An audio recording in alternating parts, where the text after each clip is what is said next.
እንደሰጣቸው ልክ ማክበር፣ ነገስታትንም ቢሆን እንደ ነገስታት ማክበር፣ መንግስትንም ምናምን ሁሉን። ኢየሱስ እንዴት ነው የከበረው የሚለው ላይ ከፍታው ያለ ልክ ነው ማለት በሙታንና በሕያዋን ላይ ይፈርዳል ብዬ ነው አሁን የተሰጠው ፍርድ። አሁን ማለት መጽሐፍን አይተዋል። 18 ላይ 1879 ላይ ያለው መጽሐፍ 2000 ላይ ያለው መጽሐፍ በ80 ላይም ደግሞ 1980 ላይ ያለው መጽሐፍን ስታይ ማለት ነው የተለያየ ሀሳብ ነው። ልክ እንዳልከው 834 ማለት ነች። ምንድን ነች የቅድሙ ያነበው አማላጅ ይሄ ማልዳል የሚለው ኢንቱካኑ ነው የሚለው እኔ ምንም አሁን ትርጉሞቹ የፈለገ ሊሉ ይችላል። ያለን እንትን ሶርሱ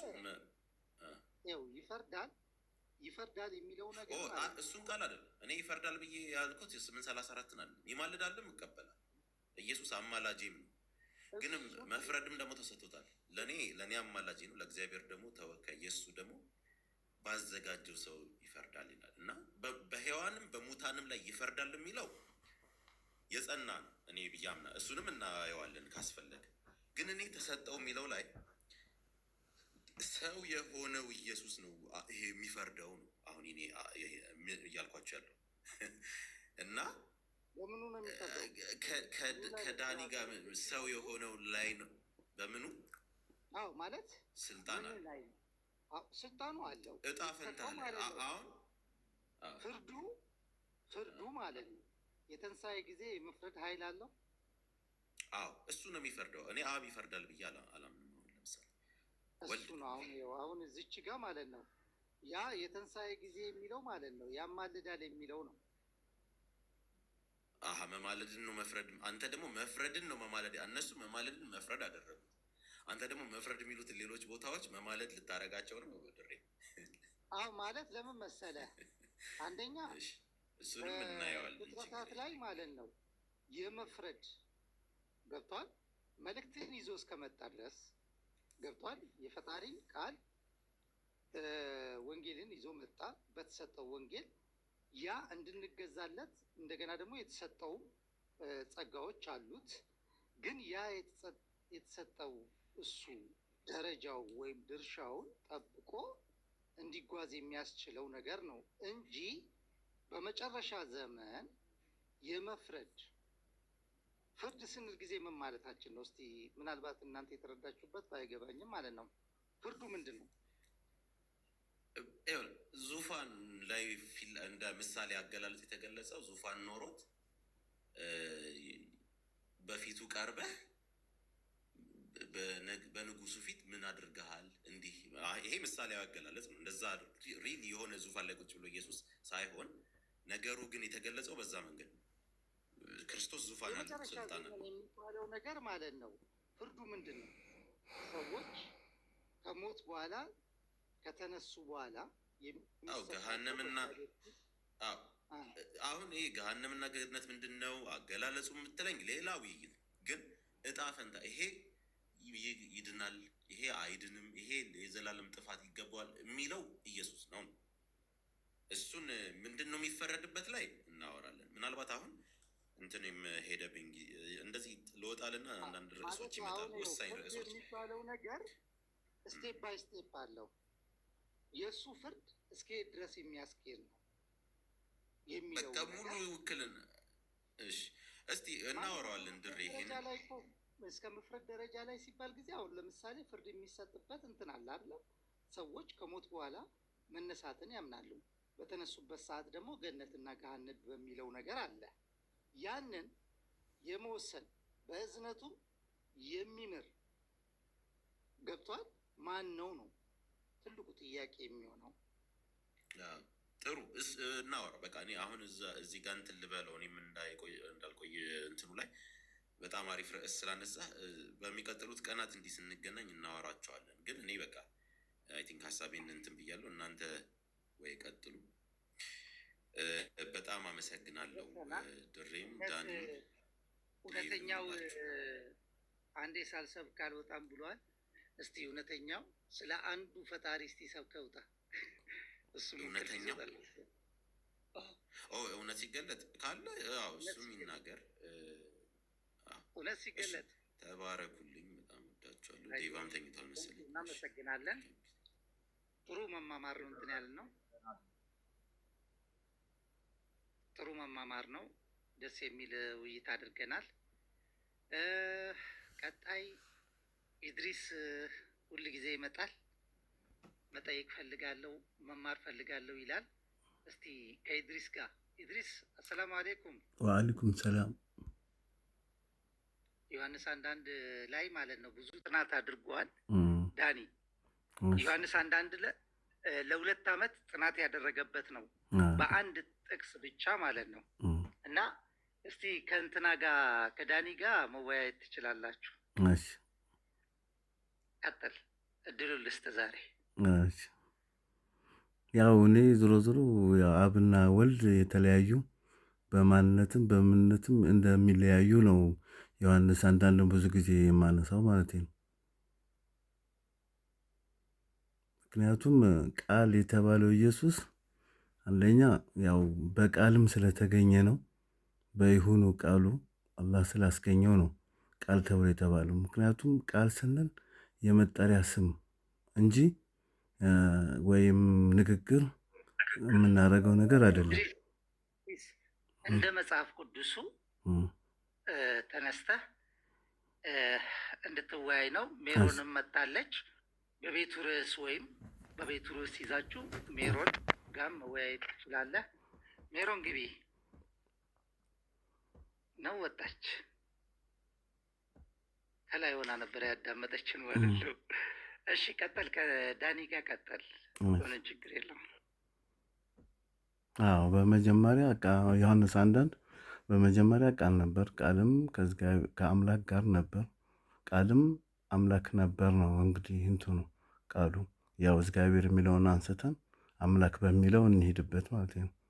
ምክንያቱም እግዚአብሔር የሚለው ያው የግዕዝ ትርጉም ስለሆነ እዚሁ ኢትዮጵያ ውስጥ የሚቀር ስለሆነ ቅድም የተጀመረ ሀሳብ ነበረ። ጉሩምሰን እንዲቀጥል ነው። እሺ ቅድም ጀምሮ ነበረ። በጣም እንዳናቋርጠው ስልክ እየተደወለበት አስቸግሮት ነው። ጉሩምሰን ቀጥል። እሺ ቅድም ላይ ሀሳብ ልሰጥ ነበረ። ልክ ነው። ሰላም ነው አይደለ? ሰላም ነው። አልሐምዱሊላህ አለን። ጉሩምሰን ኦኬ ጎ ሄድ። ኦልራይት ኦኬ። ምን ላይ ነበር ቅድም የጀመርኩት?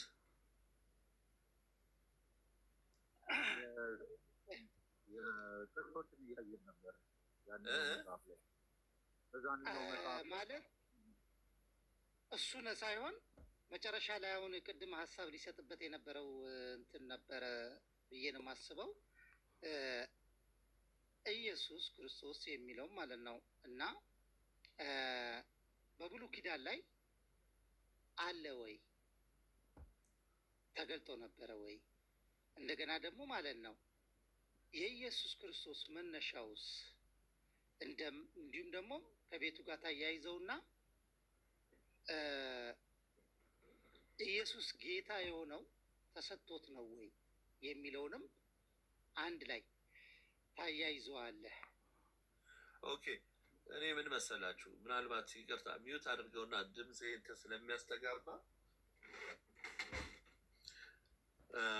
ስለ ፕሪሁማን ኤግዚስተንስ ማለት ኢየሱስ ከማርያም ከመወለዱ በፊት በሰማይ ስለነበረበት ሁኔታ እንነጋገር ከተባለ በዛ ጉዳይ ላይ እንናገራለን። ከታች ወንድሜም ጠቅሷል። ዮሐንስ ወንጌል ምዕራፍ 1 ቁጥር 1 ላይ በመጀመሪያው ቃል ነበረ ምናምን። እኔ እሱ ላይ ሳይሆን ይሄ ስልጣኑ ኢየሱስ ያገኘው መቼ ነው? ኢየሱስ ጌትነቱን ያገኘው መቼ ነው ካልን ከትንሣኤው በኋላ ነው። ምክንያቱም ፊልጵስዩስ ምዕራፍ 2 ቁጥር 9 ላይ ወይም ብንመለከት ከላይ የባሪያ መልክ በመያዙ በምስሉ ባዶ በማድረጉ ራሱን ሰው ሆነ ነው የሚለው። በዚህ ምክንያት እግዚአብሔር ያለ ልክ ከፍ ከፍ፣ በዚህ ምክንያት ምን ተደረገ? ከፍ ከፍ አደረገው ይላል። ከስምም ሁሉ በላይ ስም ሰጠው። ይህም እያለ ይቀጥላል። ስለዚህ ኢየሱስ ስልጣን ያገኘው ጌትነትም ስልጣንም ነገስታት ንጉስ ጌቶች ጌታ ምናምን የተባለው የተቀበለው ነው። ምክንያቱም በግልጽ መጽሐፍ ቅዱስ ኢየሱስን እርሱ የእስራኤል ወገን ጌታም ክርስቶስም እንዳደረገው ይወቅ። ጌታም የተደረገው ክርስቶስም ያደረገው የቀባው ስልጣን የሰጠው ጌታ አምላክ የአባቱን የዳዊት ዙፋን ይሰጠዋል፣ በያዕቆብ ቤት ላይ ለዘላለም ይነግሳል የሚል የዳዊትን ዙፋን ይሰጠዋል፣ በያዕቆብ ቤት ላይ ለዘላለም ይነግሳል፣ በእስራኤል ቤት ላይ ለዘላለም ይነግሳል። ስለዚህ ጌታ አምላክ ምን ያደርገዋል? ስለዚህ እኔ ብዙ ልናነሳቸው የምንችላቸው ጥቅሶች አሉ እና የመንግስት በትር የቅንነት በትር ነው፣ ጽድቅን ወደድክ አመፃን ጠላህ። ስለዚህ እግዚአብሔር አምላክህ በደስታ ዘይትን ቀባህ ነው የሚለው። ዘይት ቀባ። ይሄ እንግዲህ ሹመቱን ያገኘው ከእግዚአብሔር እንደሆነ መጽሐፍ ቅዱስ በግልጽ ይናገራል። እና ኢየሱስ ከእግዚአብሔር ጋር ከአብ ጋር እኩል ነው ማለት ይሄ መጽሐፍ ቅዱስ የሚያስተምር ከእኔ አብ ይበልጣል እያለ ራሱ እንዴት ነው እንደዛ ልንል የምንችለው? ስለዚህ አከብራለሁ የሰዎችን አስተሳሰብና አመለካከት። ነገር ግን ኢየሱስ እንደውም አምላኬ ሆይ ፈቃድህን ለማድረግ መጥቻለሁ። በተጠመቀበት ወቅት ኢየሱስ ፈቃዱን ሊያደርግ እንደውም ብዙ ቦታ ላይ የእኔ ፈቃድ ሳይሆን የአንተ ፈቃድ ይፈጸም፣ እኔ የመጣሁት የአባቴን ፈቃድ ለማድረግ እንጂ የኔን ፈቃድ ለማስፈጸም አይደለም። የኔ መብል የላከኝን ፈቃድ ማድረግና ስራውን መፈጸም ነው። ስለዚህ ኢየሱስ ተልእኮውን ለማድረግ የመጣ መሆኑ እሱ ከሚያደርጋቸው ነገሮች ፕራዮሪቲ የሚሰጠው የአምላክን ፈቃድ እንደሆነ፣ እኛም ደግሞ ጌታዊ የሚለኝ መንግስተ ሰማያት አይገባም የሰማይ አባቴን ፈቃድ የሚያደርግ።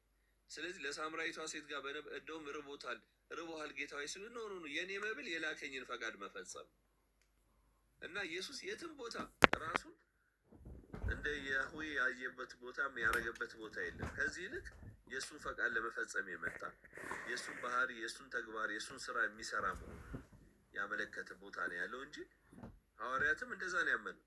እንደውም እግዚአብሔር በእርሱ በኩል ድንቅና ተአምራትን ያደረገ መሆኑ የእግዚአብሔር ተአምራትና ድንቅ ነገሮች በእርሱ የተገለጹ መሆኑን እነ ጴጥሮስ ያመኑት እና ከሞትም ያስነሳው ይሄው አምላክ እንደሆነ እግዚአብሔር አስነሳው፣ የአባቶቻችን እናንተ ሰቅላችሁ ግን የሚል ክፍል ነው ያለ። ስለዚህ የክርስቶስ ራስ እግዚአብሔር እንደሆነ እንድታውቁ ወዳለሁ ብሎ ጳውሎስ ተናግሯል። የጌታችን የኢየሱስ ክርስቶስ አምላክና አባት ይባረክ። ምን ማለት ነው? መጽሐፍ ቅዱስ እኮ ነው ይህን የሚያስተምረው።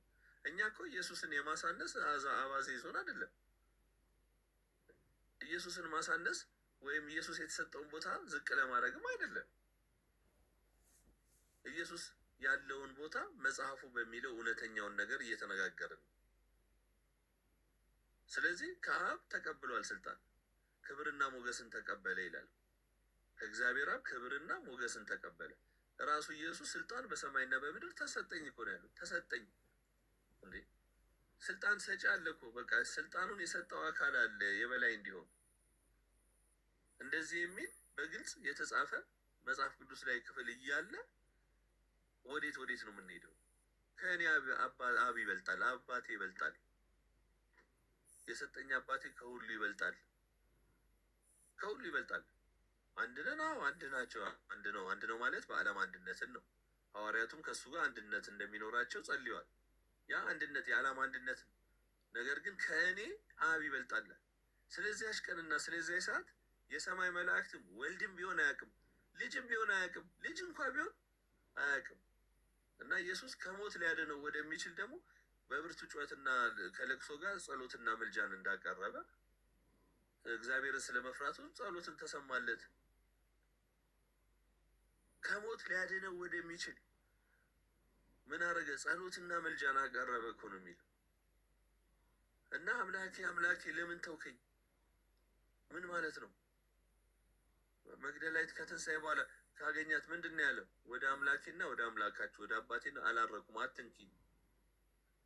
ስለዚህ መጽሐፍ ቅዱስ ላይ ኢየሱስ አባታችሁ የሰማይ አባታችሁ እያለ ሲጸልይም አባቶ እያለ አይኖቹን ቀና አድርጎ የሚጸልየው ወደ ማን ነው? ተንበርክኮ የሚጸልየው የሚያለቅሰው ኢቭን የላቦቹ ጠብታ እንደ ደም ጠብታ ሁሉ እንደዛ ነገሮችም የተገለጹበት አለ እና ወደ ማን ነው የሚጸልየው? ጸሎቱ ተሰማለት እኮ ነው የሚለው እና ኢየሱስ የተቀበለው ስልጣን እንጂ ከራሱ ያመነጨው ከራሴ ምንም አንዳች ላደርግ አልችልም፣ ከራሴ አንዳች ማድረግ አይቻልም፣ አይ ካኖት ዱ ኤን ሲንግል ቅንጣት ነገር አላደርግም እያለ ይህንን መቀበል ለምንድን ነው የሚከብደን? መጽሐፍ ቅዱስ ነው ይህንን የሚያስተምረው እና አመሰግናችኋለሁ። ቀጥሉ። ኦኬ፣ በጣም ቴንኪው፣ እናመሰግናለን ጉሩምሰን። ያው መልእክተኛነት መሆኑን እንዲሁም ደግሞ ማንኛውም ነገር ከፈጣሪ እንደተሰጠው የሚገልጽበትን ጥቅሶችን ማቅረብልናል። ጅማሬውም ከውልደቱ ጀምሮ ነው የሚለውን ነገርም ክርስቶስ የተባለበትንም ምክንያቶችን አቅርበህልናል። በጣም እናመሰግናለን።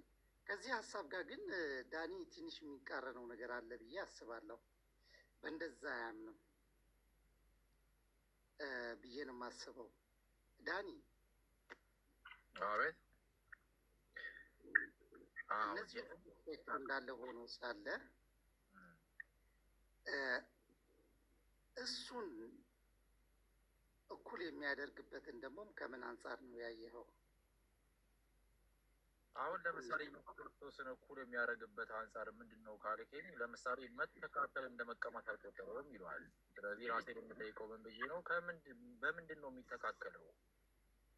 አየህ፣ ከዛ ከተናገረው ነገር ላይ ደግሞ ስመለከት ደግሞ ለምሳሌ የአብ የሆነው ሁሉ የኔ ነው ብሏል። ሁለት ቦታ ላይ የአብ ያለው ሁሉ የኔ ነው። ሁሉም ነገር ከተባለ ፍጥረትንም ጨምሮ ፀሐዩን ጨረቃውን ብትለው የአብ የሆነው ሁሉ የኔ ነው ይሏል።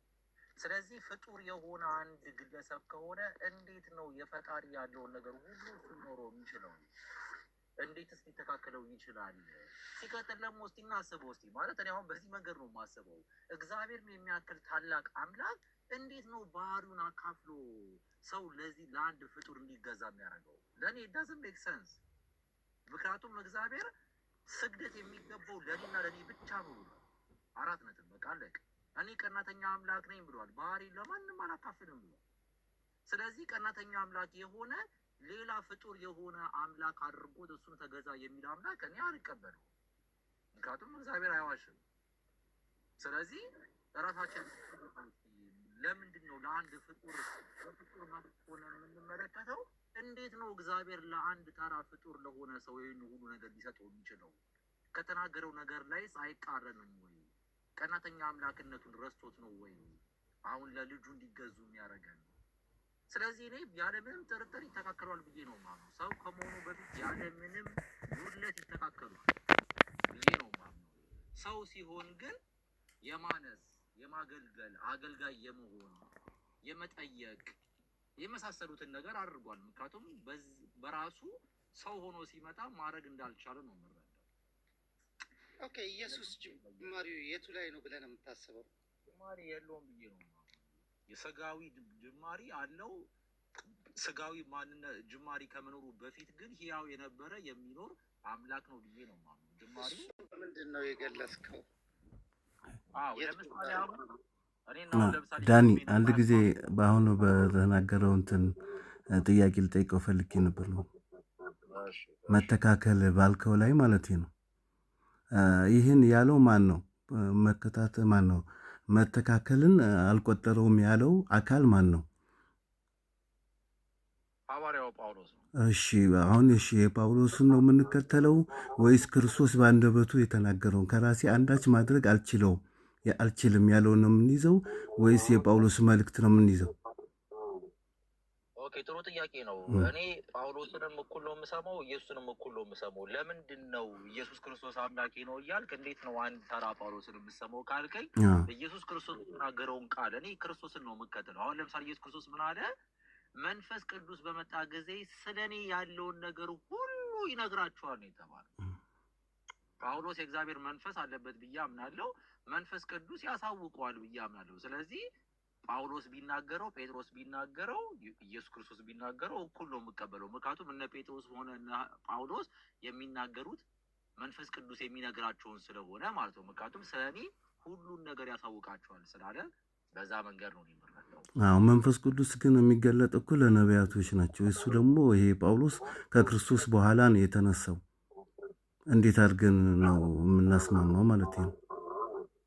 አይ መንፈስ ቅዱስ ለነቢያት ብቻ ነው የሚመጣው። አዎ ነው እንጂ አሁን ነቢያቶች ሁሉ መንፈስ ቅዱስ አሁን ለምሳሌ ለክርስቶስ አሁን ምንድን ያለው እግዚአብሔር ኢየሱስን በኃይልና በመንፈስ ቅዱስ ቀባዋል። አየው ኢየሱስ ራሱ የተቀባው በመንፈስ ቅዱስ ነው። ነቢይ መሆን አለበት፣ ከአምላክ የተላከ ከአምላክ ጋር ግንኙነት ያለው መሆን አለበት እንጂ ከአምላክ ጋር ግንኙነት የሌለው ነቢይ ያልሆነ መንፈስ ቅዱስ ተገለጠ ለማለት ምን ማስረጃ ይኖርሃል? አለ። ለምሳሌ ኢየሱስ ክርስቶስ ምን አለ? እኔ ወደ አብ ብሄድ ይሻላችኋል፣ እኔ ወደ አብ ሄጄ መንፈስ ቅዱስን እንዲልክላችሁ አደርጋለሁ፣ መንፈስ ቅዱስን በተቀበላችሁ ጊዜ እያለ የሚነግራቸው ነገር አለ። ስለዚህ እሱ ወደ አብ ሄዶ መንፈስ ቅዱስን እንደሚልክላቸው ለሐዋርያቶች ተናግሯል። በተናገረው መሰረት ሐዋርያት ሥራ ላይ በጴንጤቆስጣል ቀን ላይ 120 ሰው በዛ በአንድ በማርቆስ እናት ቤት ውስጥ ሲጸልዩ ሳሉ 120 ሰዎቹ ሙሉ መንፈስ ቅዱስ እንደተቀበሉ ይናገራል። እሺ አሁን እንዳልከው መንፈስ ቅዱስ ጳውሎስ ማለት ነው መንፈስ ቅዱስ ልኮለታል። አሁን በክርስቶስ ዘመን ማን ነው? ጳውሎስ ሳኦል ነበር፣ እንደውም አሳዳጁ ነበር።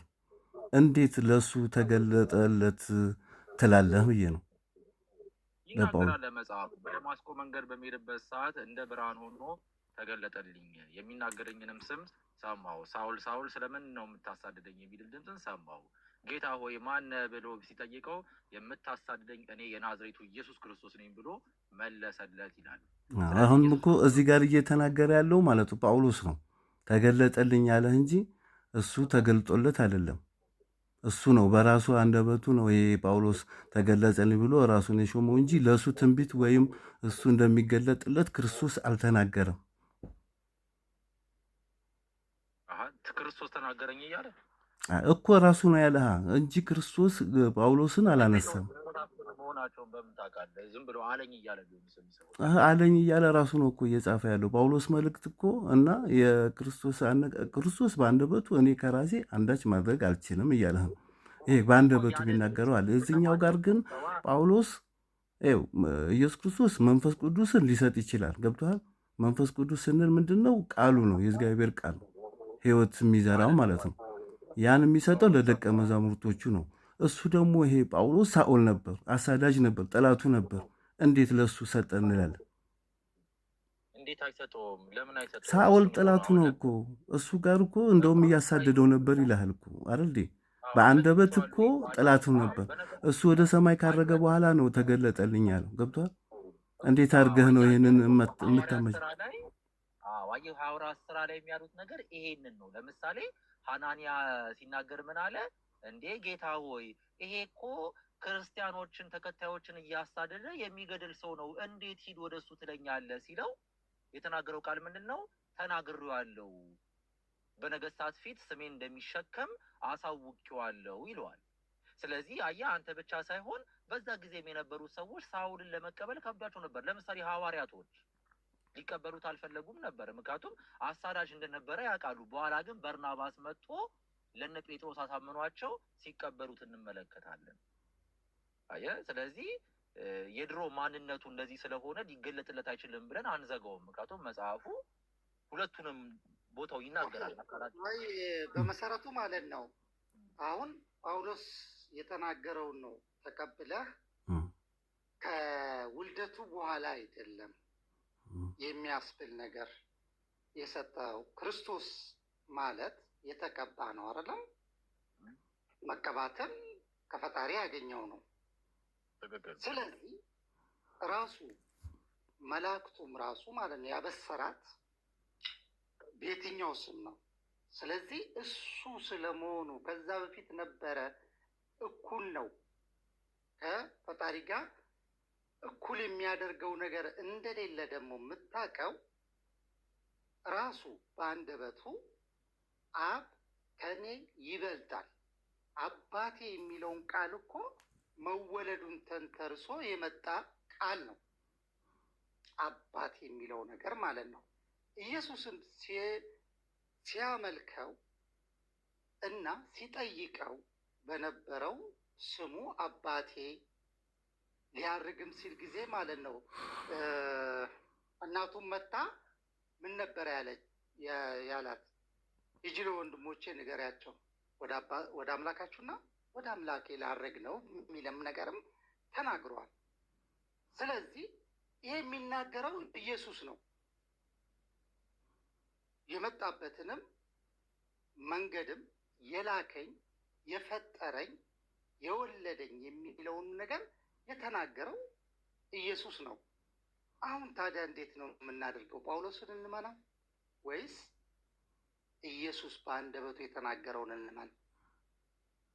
እስቲ ድር ያሳየኝ ኢየሱስ ክርስቶስ ፈጠረኝ ያለበት ቦታ። ግሩምሰን ክፈትለት እናንተን በልለት።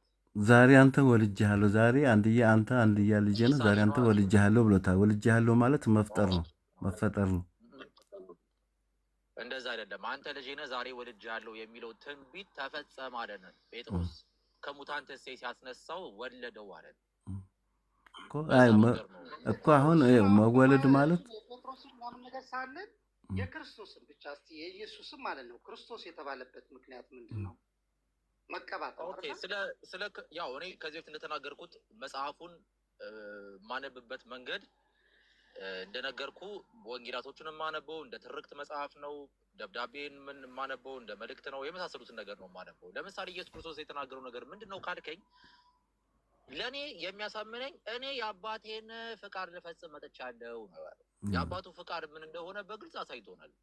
ሞቶ ያለውን ነገር እየፈጸመ ያስተማረ፣ ስለ አባቱ ያስተማረው ስለ ራሱ እንኳን አላስተማረም። ይሄን ያህል ግን ለምንድን ነው ስለ ራሱ ያላስተማረው የሚለውን ሀሳብ ደግሞ ተናግሯል ነው የምለው።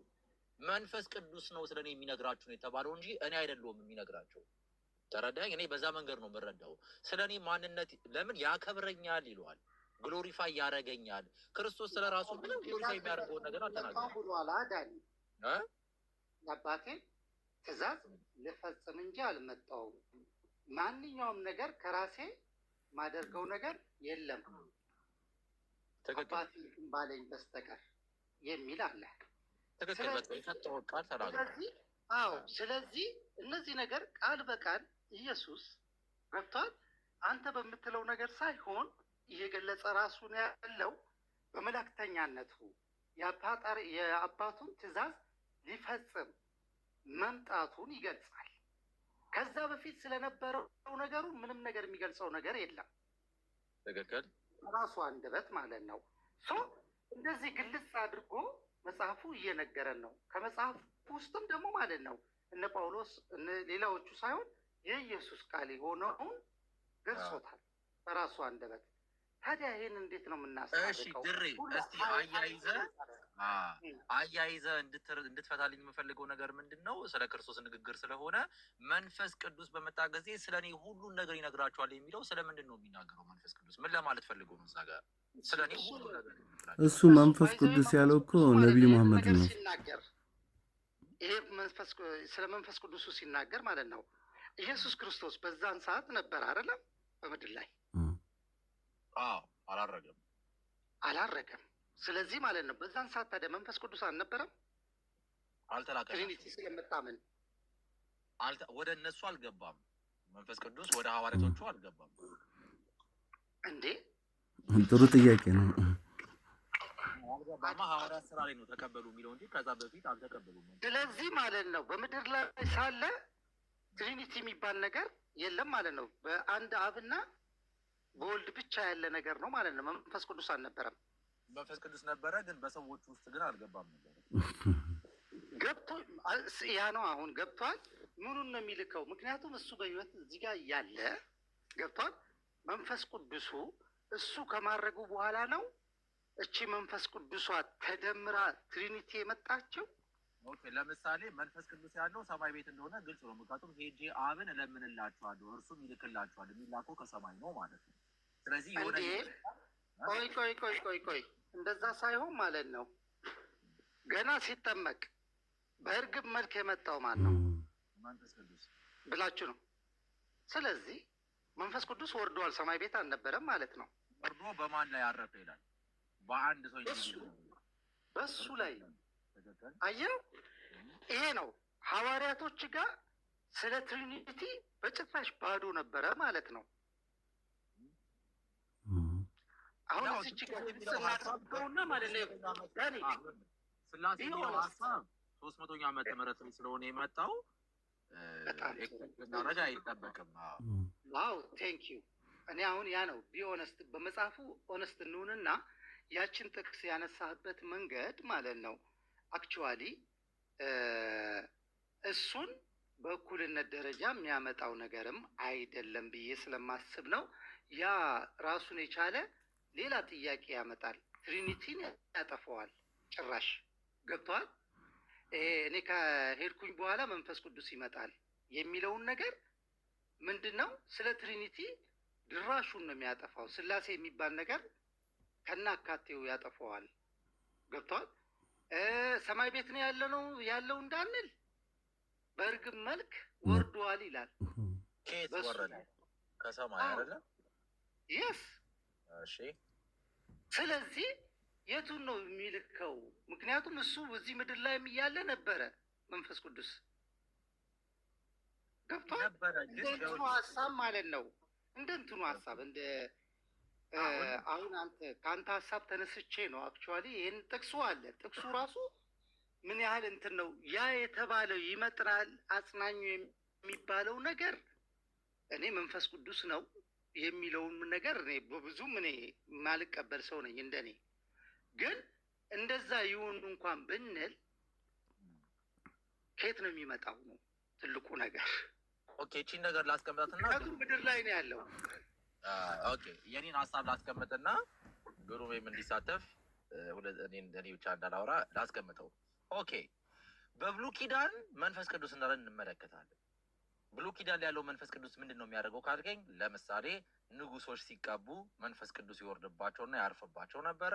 ለምሳሌ ሳኦል ላይ አርፏል ይሄ ነገር፣ ንጉስ ዳዊት ላይ አርፏል፣ የመሳሰሉት ላይ አርፈዋል ማለት ነው። ምንድን ነው የሚያደርገው ግን ካልከኝ፣ ይመጣል፣ ስራውን ይፈጽማል፣ ይሸሻቸዋል። ዳዊትም ሲናገር መንፈስን ከኔ አትውሰድብኝ ሲለው ኃይሉ መንፈሱ እንደሆነ ያውቃል ማለት ነው፣ ይረዳል። አትውሰድብኝ የሚለው ለዛ ነው፣ ይሄዳል ማለት ነው። ወዲያውን ለምሳሌ መንፈስ ቅዱስን አትውሰድብኝ አለውም በአሁኑ ሰዓት፣ ምክንያቱም ለዘላለም በመንፈስ ቅዱስ ታትመሃል ስለሚል ማለት ነው መጽሐፉ። በነ ዳዊት ጊዜ ግን አትውሰድብኝ ይባላል። ለምሳሌ ሳኦልን ስንመለከት የእግዚአብሔር መንፈስ በራቆ ጊዜ የሴጣን ይሄ ዲሞኒክ የሆነ መንፈስ ይረብሸው እንደነበረ ይናገራል መጽሐፍ ቅዱስ። ወደ አዲስ ኪዳንም ስንመጣ ሴም ቲንግ ነው። ኢየሱስ ክርስቶስ ፈውስና ተአምራትን ለመስጠት መንፈስ ቅዱስ አርፎበታል። ኃይል ነው ማለት ነው፣ ራሱም ክርስቶስ ተናግሯል። ግን ክርስቶስ የሰጠው ተስፋ ምንድን ነው ካልከኝ፣ ይሄ ተስፋ በብሉይ ኪዳንም የተሰጠ ተስፋ ነው። እነሆ መንፈሴን በስጋ ለባሾች ላይ አፈሳለሁ ይላል። አዲስ የሚመጣ የሆነ ትንቢት ነው፣ ሊመጣ ስላለ ነው ማለት ነው። ምክንያቱም አፈሳለሁ ነው የሚለው በአዲስ ኪዳኑ ላይ ማለት ነው። ስለዚህ እኔ በክርስቶስ አማካኝነት በበዓለ 50 ቀን ያ በትንቢተ ሚልኪያ የተሰጠው ተስፋ እግዚአብሔር በሰዎች ላይ አፍስሶታል። መንፈስ ቅዱሱ ማፍሰሱን ደግሞ የምናውቀው ለምንድን ነው ካልከኝ፣ ሐዋርያት ሥራ ላይ ሲያስጠምቋቸው መንፈስ ቅዱስ ወረደባቸው ይላል። መንፈስ ቅዱስንስ ተቀብላችኋል ተብሎ ሲጠየቁ እናያለን። ስለዚህ እኔ በዚህ መንገድ ነው የማስቀምጠው። ስለዚህ ዋናው ፎከስ ምንድን ነው? መንፈስ ቅዱስ ያ እውነተኛ መንፈስ በመጣ ጊዜ ስለ እኔ ያለውን ሁሉ ይነግራችኋል፣ እርሱ እኔን ያከብረኛል። እግዚአብሔርም ሲናገር ለምሳሌ ጳውሎስ ሲናገር ያለ መንፈስ ቅዱስ እርዳታ ኢየሱስ ጌታ ነው ብለህ ልመሰክር አትችልም ይላል። ምክንያቱም ኢየሱስ ክርስቶስ ጌታ እንኳን መሆኑ የሚነግርህ ማን ነው? መንፈስ ቅዱስ ነው ማለት ነው። እና በዛ መንገድ ነው የምረዳው። ሜይ ቢ ግሩሜ የሚቃረነው ነገር ወይ የሚጨምረው ነገር ካለ እንዴ? በደንብ ነው የሚቃረን የመጨረሻ። ምክንያቱም በደንብ ነው የሚቃረን። አዳምጠው ስማው።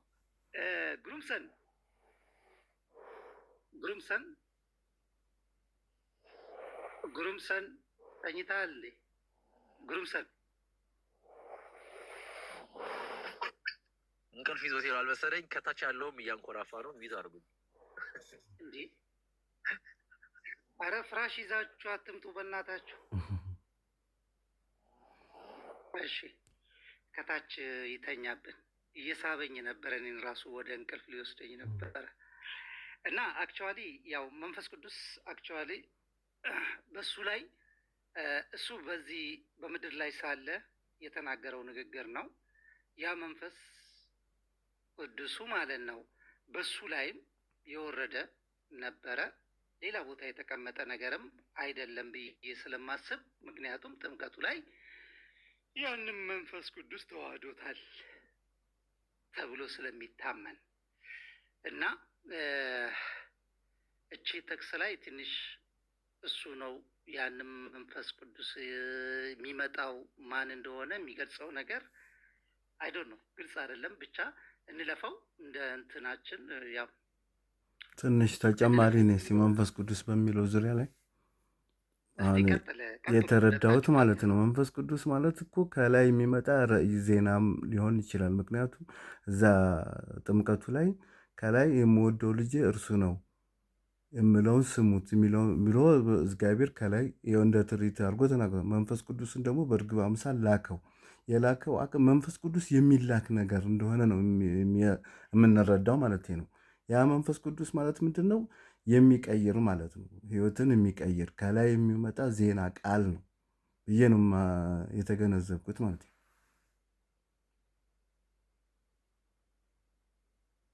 እዚያም አብሳሪ ነው አይደለም የሚለው እዛ ጥቅሱ ላይ። እኔ መጽሐፍ ቅዱስ አልያዝኩም፣ ራቅ ያለበት ቦታ ነው ያለው።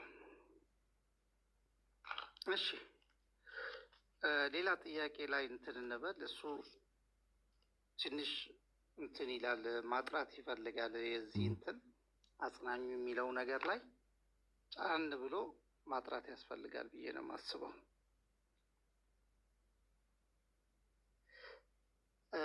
ኢድሪስ ጠይቅ፣ ተወያይ ከሱ ጋር። አጽናኝ ያለው አንደኛ ነቢዩ መሐመድ ነው ይነግራቸዋል የሚለው ትንቢትም ሊሆን ይችላል። አይዶን ነው እሱ በደንብ እንትን ማጥናት ይፈልጋል። በጣም እንትን ማለት ይፈልጋል። ምክንያቱም ግልጽ አይደለም።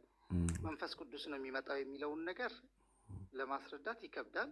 እሺ ለማንኛውም ጥያቄ ዮሐንስ አንዳንድ ላይ እንትን ማለት ትችላለህ። ያ ብዙም ጊዜ ስታወራው ስለምሰማ ደስ ይለኛል። እንትኑ ሀሳቡ ያኒ ጋ ቀጥሉ።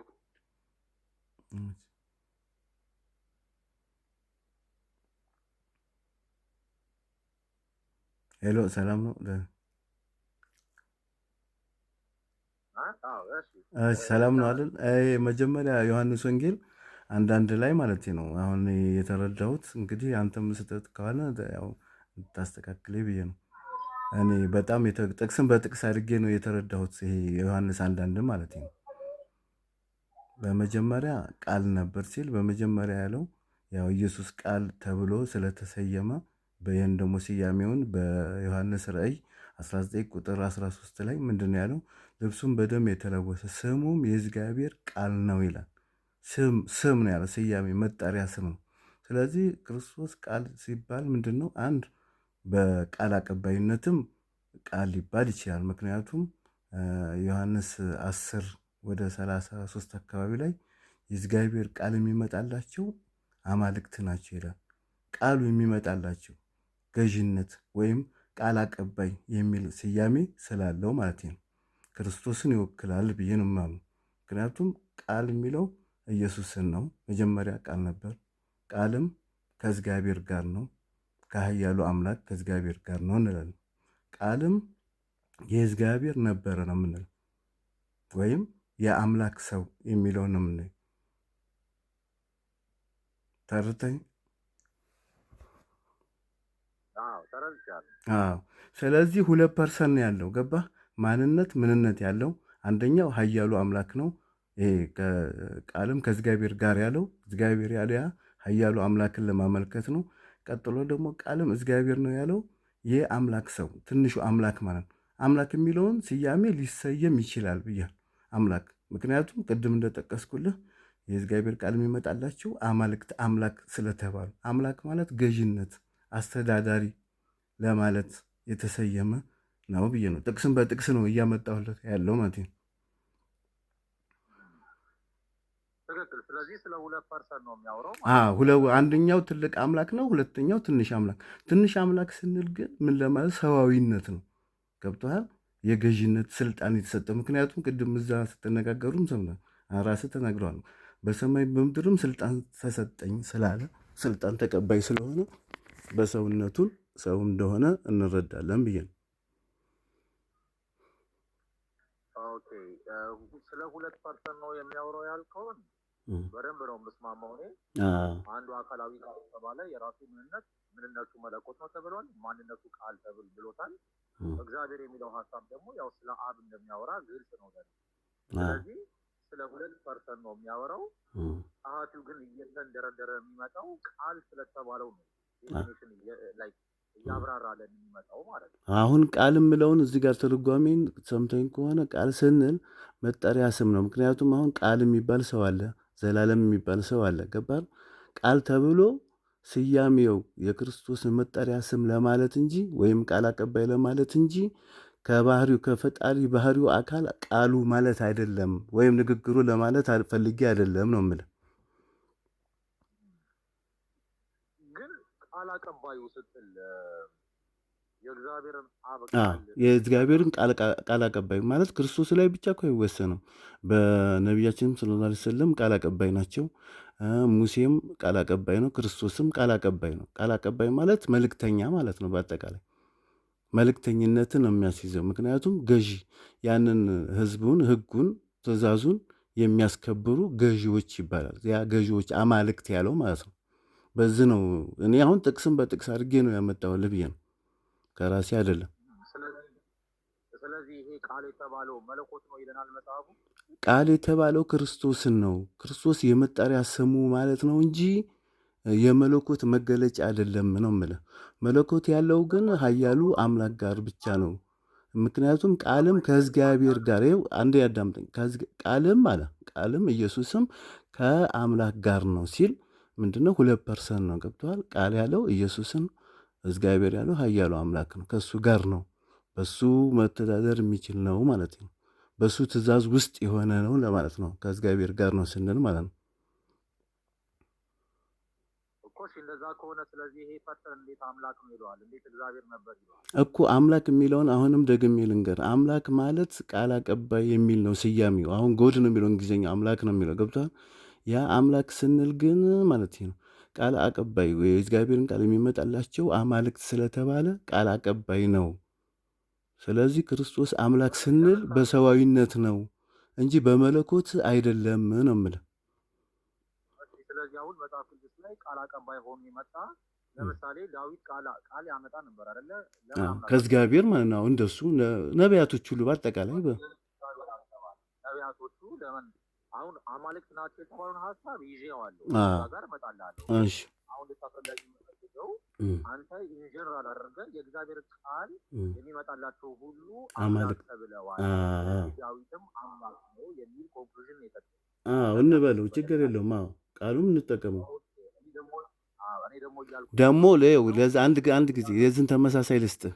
እዛው ጥቅስ በጥቅስ አይደለ አምላክ በሚለው ይሁዳ አምላክ ተብሏል፣ ሆድ አምላክ ተብሏል። እንደገና የዚች ዓለም አምላክ ተብሏል ሰይጣን። የተረዳህ ነው። ሙሴ ደግሞ ወደ ፈርዖን ሲለው አምላክ አድርጌሃለሁ ብሎታል። አምላክ የሚለው በሰዋዊነት ገዢን ለማመልከት ነው ብዬ ነው። ያው ተጨማሪ ጥቅስ ልስጥህ። በባይብል ገዢ ወይም ፈራጅንም ያጠቃልላል። በጣም ጥሩ። አሁን እንዴት እንደሚለይ እኔ ላስቀምጥልህ። ያው እኔ የምረዳውን ነው። ለምሳሌ ኢየሱስ ክርስቶስ ምን አለ? የእግዚአብሔር ቃል የመጣላቸው ሁሉ አማልክት ናችሁ አልሁ ተብሎ ተጽፏል። ኮት ያደረገው ጥቅስ የትኛው ነው ካልከኝ የመዝሙር ዳዊትን ጥቅስ ነው ኮት ያደረገው። አሁን ይኸው መዝሙር እኮ ገባ። ያው የመዝሙርም ሆነ የምንም አሁን ለማለት የፈለግኩትን ተረተኛል። የእግዚአብሔር ቃል በቃል ነው ራሱ የተናገረው። የእግዚአብሔር ቃል የሚመጣላቸው አማልክት ነው ሲል ቃሉ የሚመጣው ጄኔራሊ ነው ያየሁት። ገብቷል? ያ ምንድነው አምላክ ይባላል ነው። እኔ አሁን ትክክል አይደለም እያልኩ ያለሁት ምንድን ነው አማልክት ናችሁ አልኩ ተብሎ የተጻፈው ክርስቶስ ኮት ያደረገው ጥቅስ መዝሙር ዳዊት የተጻፈውን ጥቅስ እኮ እዛም ሆነ አሁን አደምጠኛ። አሁን መዝሙር ዳዊት ከየት ነው ያመጣው ይሄንን ሀሳብ? የእግዚአብሔር ቃል የመጣላቸው ሁሉ አማልክት ናቸው አልኩ፣ እንደ ሰውም ትሞታላችሁ አለ ይላል። ከየት ነው ያመጣው ይህን ሀሳብ ካልከኝ ስለ አንድ ኢንዲቪዥዋል ሰው ነው የሚያወራው። እዛ ስለ ሁለት ግለሰቦች ነው። አንዱ ስለ ሙሴ ነው የሚናገረው፣ አንዱ ደግሞ ሰባዎቹ ሽማግሌዎች ናቸው። ሰባዎቹ ፈራጆች ማለት ነው። አሁን እኮ ተረጃለሁ ሀሳብ ግን የእግዚአብሔር ቃል የሚመጣላቸው እኮ አማልክትም ሆኖ ዳዊት ራሱ የአምላክ ቃል ነው፣ ተቀባይ ነው፣ ነቢይ እንደሆነ ነው የማውቀው። እሱ ገብቶሃል። ዳዊትን ብትለውም ያው ዙሮ ዙሮ ቃል አቀባይ መሆኑን ነው እየገለጸልን ያለው። አሁን አንተ ምንድነው ችግሩ? ጄኔራላይዝ አድርገኸው ሁሉም ነቢያቶች አምላክ ናቸው። ትክክል። ያለሁት ነገር ምንድን ነው? አሁን ለምሳሌ ዘፍጥረት ላይ የእግዚአብሔር ቃል የሚመጣላቸው ሁሉ አምላክ ናቸው ብያለሁ የሚል ሀሳብ ቢያስቀምጥ ኑሮ ኦኬ፣ አንተ በምስሉ ያስማማኝ ነበረ። ሁሉም እኮ ብሉይ ኪዳን ነው እኮ ዘፍጥረት ማልከው ምንም ብሉይ ኪዳን ላይ ነው ያለው እኮ ይሄ ጥቅስ። ገባኝ። ዋናው ግን ምንድን ያላቸው መጽሐፍትን አላነበባችሁም ወይ?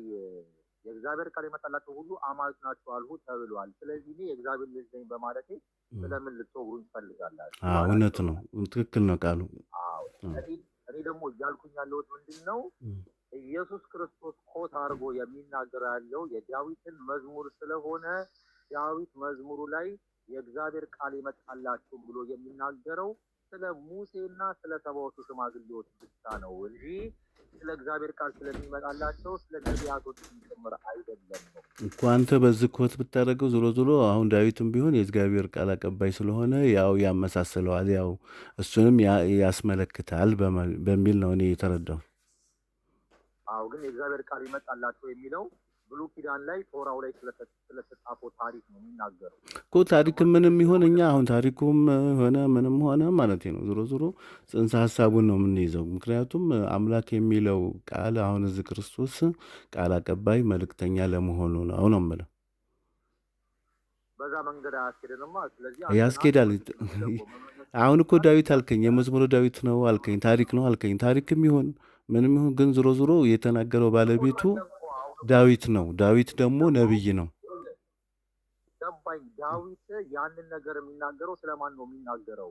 ይሄን እኮ ልትመልስልኝ እኮ ያ ስለሚናገረው ይናገር። አይ መናገሩን እኮ ቢናገርም ማለት ነው ዋናው ሐሳቡ የምትይዘው ማለት ነው ነቢያቶች አምላክ እንደሚባሉ ነው ያሳየን። ወይም የእግዚአብሔር ቃል የሚመጣላቸው አማልክት ናቸው ተብሎ ተጽፏል ነው ብሎ ያለው ትክክል እንደሆነ ነው የምንረዳው።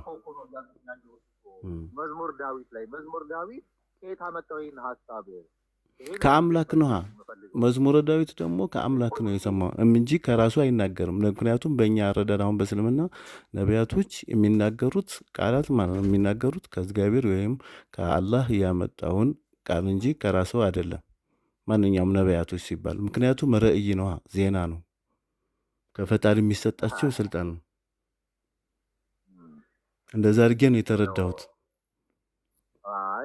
ያው መረዳትን አከብርልሃለሁ፣ ግን እኔ እያልኩኝ ያለሁት ግን አማልክት ናቸው አልሁ ተባለ ተብሏል ሲል ዳዊት ስለ ሙሴና ስለ ሰባዎቹ ሽማግሌ ነው እንጂ የሚያወራው እኮ ማውራቱ እኮ እኛ እኮ አሁን ስለ ማውራቱ ስለ ታሪኩ ሳይሆን የፈለግነው አልኩ። ዋናው ሀሳቡ የእግዚአብሔር ቃል የሚመጣላቸው ሁሉ አምላክ እንደሚባል ነው። አሁን እኔ ሀሳቡን ያዝኩት እንጂ ያም ታሪክ ያወራ ምን ያወራ ዞሮ ዞሮ አሁን ዳዊትም አሁንም የደጋገም ነው እዚሁ ላይ ብዬ ነው ዳዊት የሚያወራው ከፈጣሪ የሰማውን፣ ምክንያቱም ነቢይ ስለሆነ ቃል አቀባይ ስለሆነ ነቢይ ስለሆነ መልእክተኛ ስለሆነ እያልኩ ነው።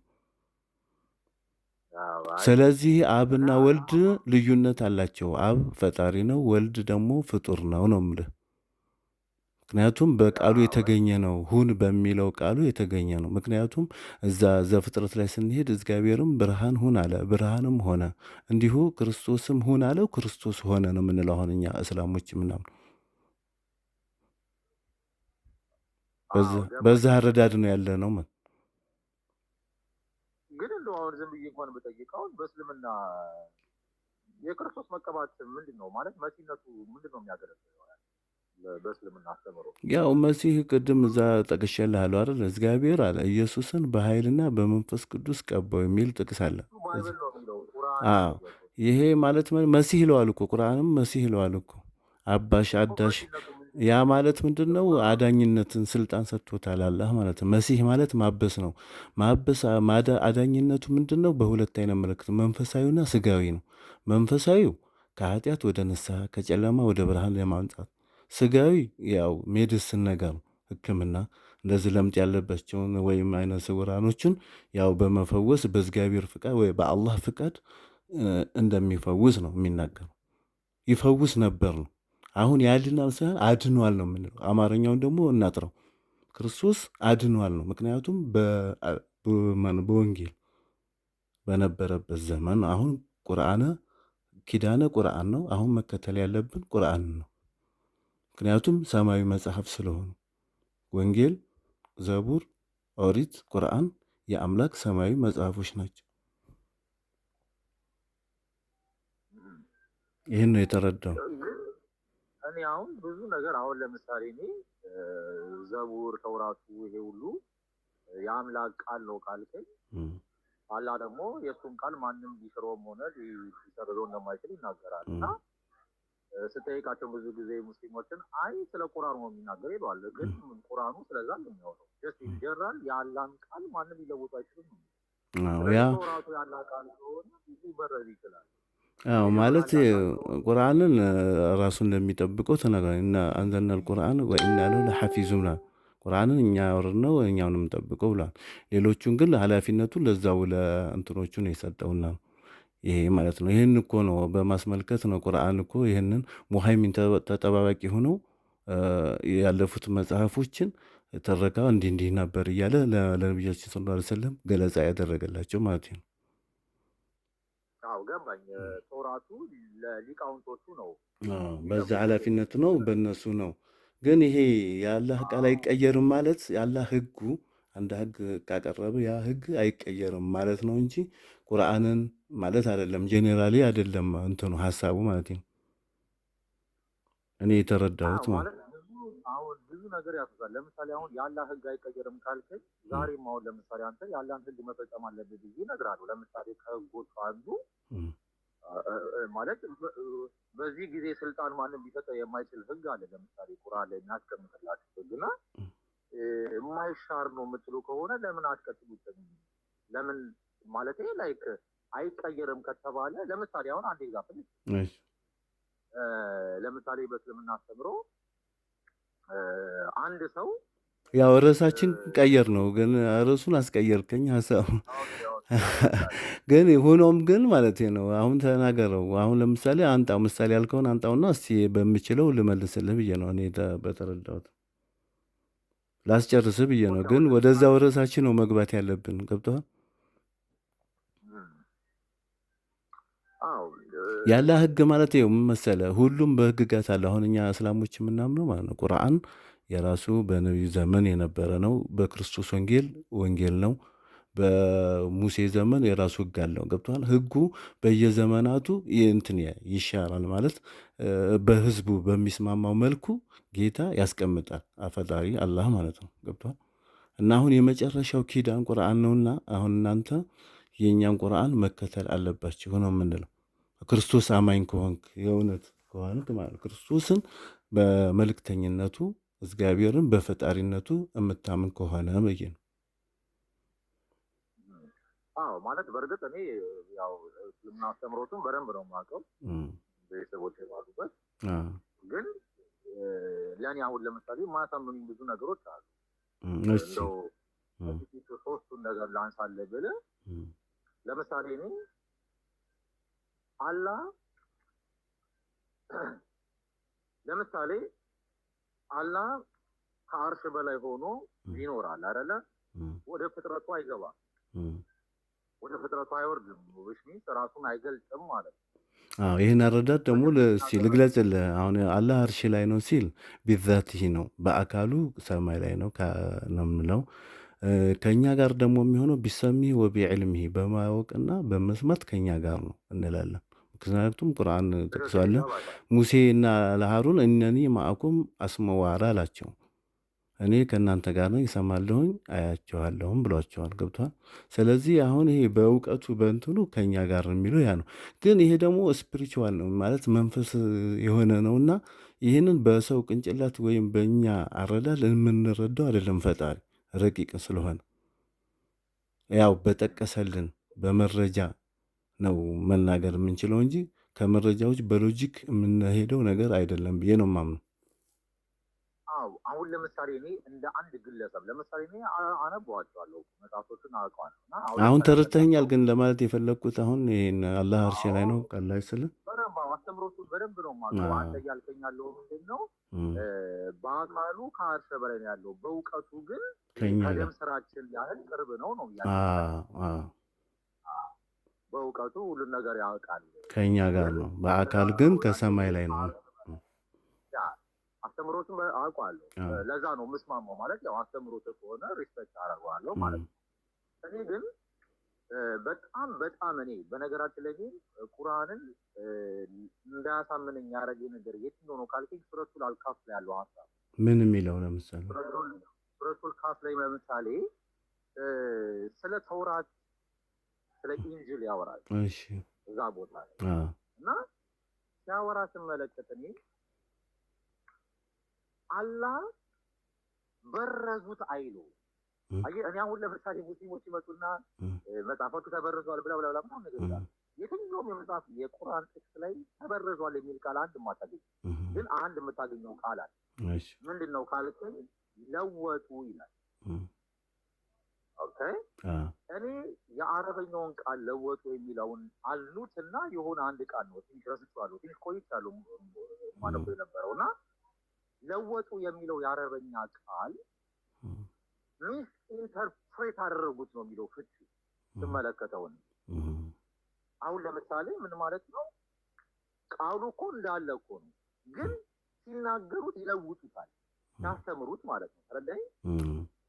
ቃሉ አለ። ምክንያቱም ቁርአን እኔ በነገራችን ላይ ሰው ነው እንጂ ቁርአንን ልክ እንዳይሆን የሚያደርገው ቁርአኑ እኮ ይናገራል። አሁን ለምሳሌ አላህ ቃሌን ማንም ሊለውጥ አይችልም ብሏል። በቃ 4 ነጥብ። ይሄ ትክክል ነገር እኔ ስለ ተውራትም አይለወጥም ብሏል። በነገር በቃ ያላ ቃል አይለወጥም ካለ ተውራቱም ያላ ቃል ነው። አዎ ምን መሰለህ፣ ጥሩ ነው። አሁን ጥያቄ እኔ የተረዳሁትን አንዴ ልንገርህ። አሁን ወንጌል ወይም ዘቡር ያለ አሁን ተበረዘ ስንል ማለት ነው ያ ቃላት ጭማሪ ለማለት ነው እንጂ መጽሐፉ ተበረዘ ማለት አለ። እውነታም እኮ አለው። እንደገናም ከራሳቸውም የሚያስገቡት ነገር ስላለ ነው። ገብቶሃል? ያ ነው መበረዝ ማለት ይሄ ነው። ሙሉ ለሙሉ የአምላክ ቃል አይደለም ለማለት ነው። ምክንያቱም እነዚህ አሁን ቢያንስ ሉቃስ፣ ማቴዎስ፣ ማርቆስ እኮ የሚያወሩት ስለ ክርስቶስ ሕይወትና ታሪክ ነው እያወሩት ያሉ እንጂ በአካል አላገኙትም ክርስቶስን። ገብቷል?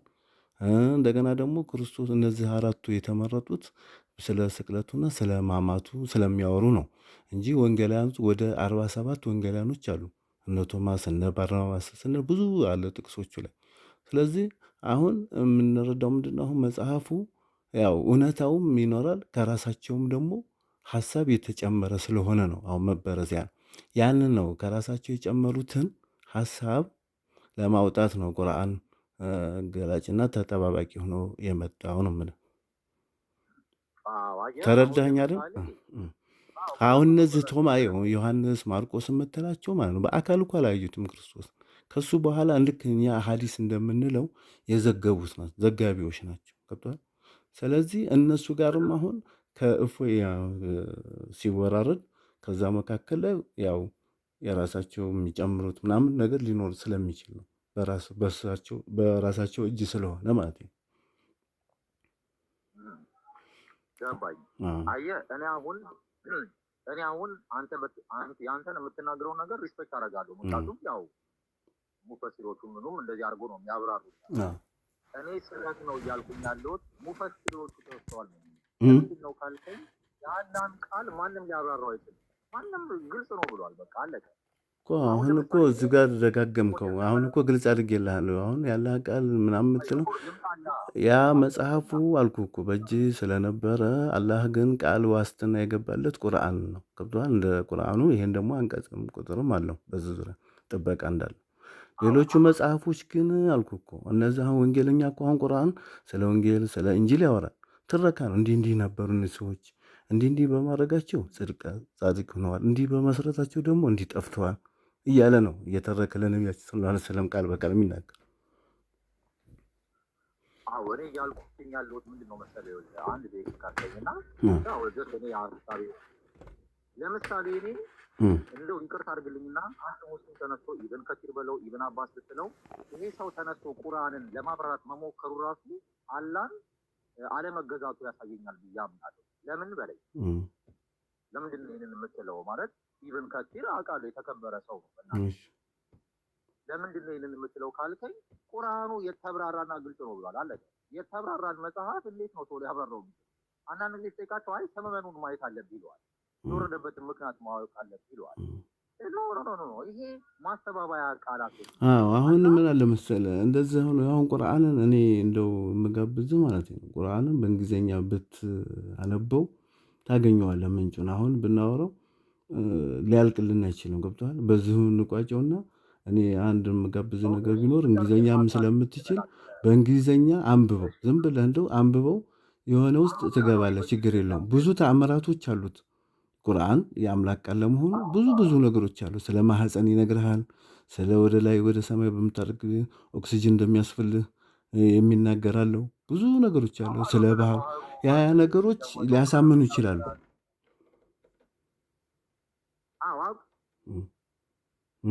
የምትለኝም በሙሉ አንብቤዋለሁ። አንብቤዋለሁ ስለ ዝም ብሎ እንደ አንዳንድ ክርስቲያኖች ነበር አይደለም። አሁን ለምሳሌ ወደ ተራራ ስትወጣ ነብዩ መሐመድ ልቡ ይጠብ እንደነበር ይናገራል። ይጠብ ነበር ይለዋል። ያ ማለት ቃል መካፈሉን ይናገራል።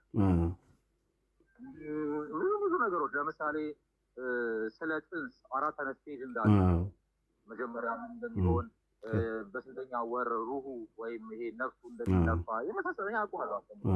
አሁን እኔ ሱረቱል አልካፍ ላይ ችግሩን እያልኩኝ ያለሁት ምንድነው ካልከኝ አንደኛ ቃሉን ሚስ ኢንተርፕሬት አደረጉት ነው እንጂ የሚሉት ለወጡት የሚል ቃል ቃሉ እንዳለ ነው፣ ግን ሲናገሩት እነዚህ ሊቃውንቶቹ ሲያስተምሩት ሚስ ኢንተርፕሬት እያደረጉ ያስተምሩ ነበር ሰዎች። ለምንድን ነው ቃሉ እንደዛ ነው የምትለው ካልከኝ እዛው ምዕራፍ 5 ወረድ ብለህ ቁጥር 13 ላይ ይመስለኛል ወይ 20 ምናምነኛው ላይ ስደርስ ምን ይላል? በቶራትና በኢንጂል ላይ ካልቆምክ እውነቱ የለህም ባንተ ላይ ይላል። እውነት ነው።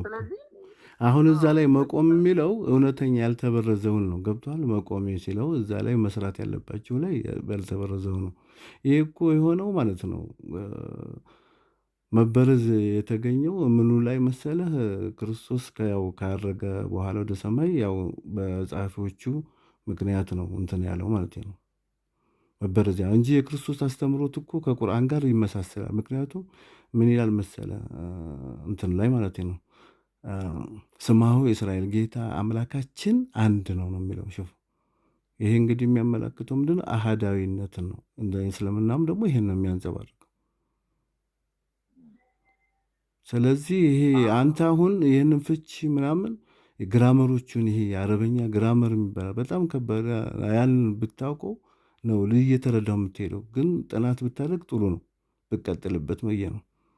ያው ያለ ርዕስ ገብተናል። ያው ትንሽ ተጫውተናል። ያው እኔ በቃናል ነው እዚሁ ላይ እናቆም። ሌላ ጊዜ ደግሞ እንትን እንላለን፣ ተዘጋጅተን እናወራለን። እሺ፣ አመሰግናለሁ።